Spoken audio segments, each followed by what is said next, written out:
Hi everyone, today I will be talking to you all about two theories from the field of industrial organizational psychology based on motivation and job satisfaction. In my today's video, I will not only be talking about the theory but also will be elaborating on how these theories can be used by managers or leaders to improve the efficiency of the employees, which in turn would lead to improved profitability for the organization.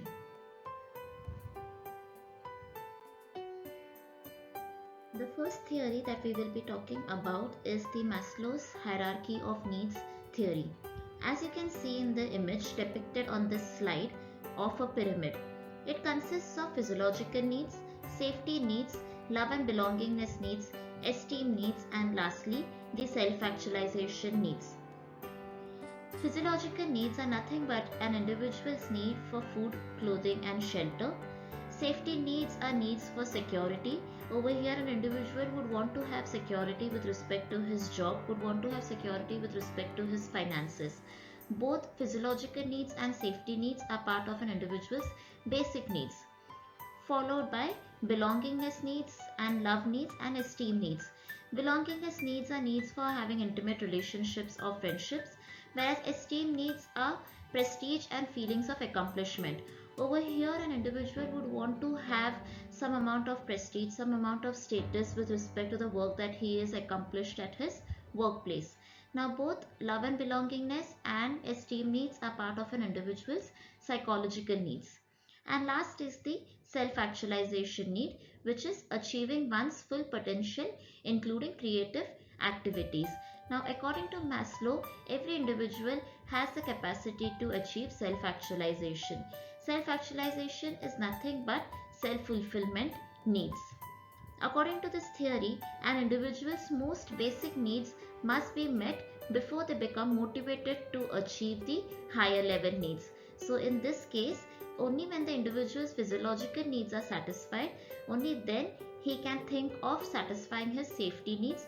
Once he's satisfied with his safety needs, then he can think about love and belongingness, post that the esteem needs, and at the end the self-actualization needs.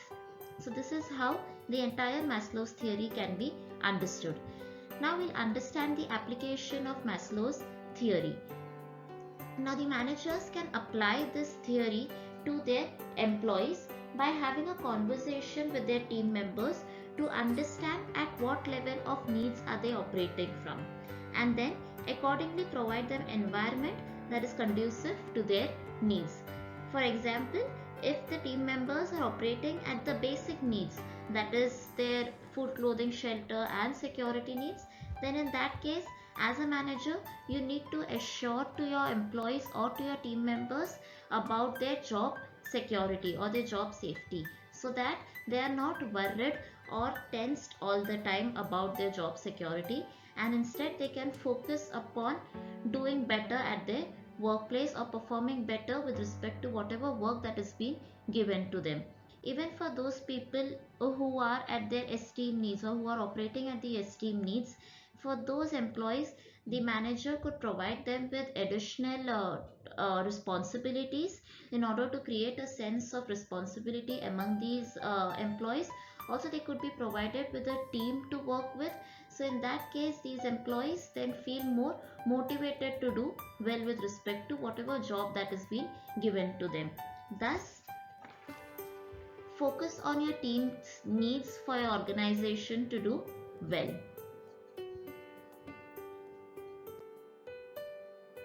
The two factors in Herzberg's theory are hygiene factor and motivation factors. Now, hygiene factors are quality of supervision at work, pay, company policies, physical working conditions, relations with others, and job security. Now, hygiene factors are related to an individual's or an employee's job dissatisfaction.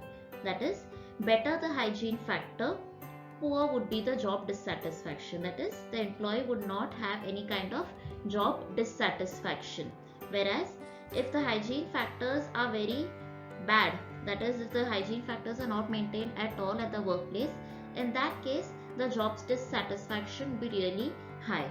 Okay, so that is how hygiene factors are related to an individual's job dissatisfaction. That is, if there is no proper pay that is being given to the employees, or if the pay is not regular enough, or if there is no proper company policies in place, or if the working condition itself is really poor. Say, for example, there is no proper sanitation facility available at the workplace, or the kind of ergonomics that is need to be maintained is not being maintained.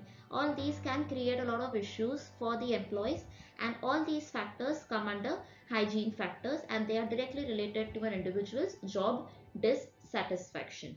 Now we'll understand what are the motivation factors.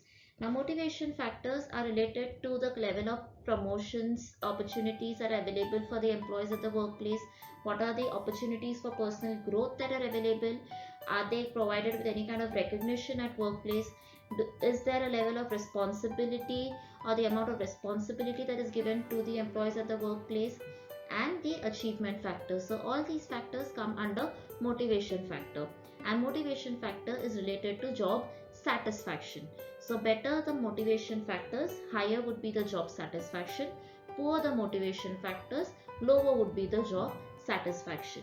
So in order for the employee to perform really well at your workplace, you need to see to it that the hygiene factors and the motivation factors are well in place. Okay, so this is the entire theory about Herzberg's two-factor theory, which is to do with hygiene factors and motivation factors. Now, like I told you earlier, I'll be talking to you all about the application as well. So even over here, with respect to the managers and the leaders, they could probably have a conversation with their team members to understand what are the kind of difficulties that they are facing at the workplace with respect to the hygiene factors. Say, for example, the working condition or the job security or the kind of affiliation that they have at the workplace, and try and fix those issues if in case they're coming up with any issues, so that the hygiene factors are very well maintained and there is no job dissatisfaction that the employees are facing at the workplace, and they're able to work properly. Also, they could have a conversation with the employees or with the team members to understand their level of motivation factors.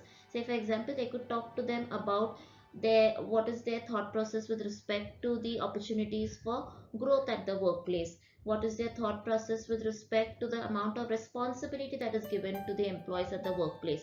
So if in case they realize that there is some kind of issues with respect to any of the motivating factors, it could be fixed then and there, so that the employees are satisfied at the workplace. Thus, motivation factors need to be taken into consideration so that the employees have high level of job satisfaction. Okay, so that is how you can apply Herzberg's two-factor theory at the workplace. Okay, so today we had a proper and brief understanding about two theories. One was Maslow's need hierarchy theory, and the second one was Herzberg's two-factor theory. I hope you all have a complete understanding about both these theories. If in case there is any doubt, do write to me in the comment section below. Also, do subscribe to my channel, that is #PsychBite, for more such educational videos based on psychology. Thank you.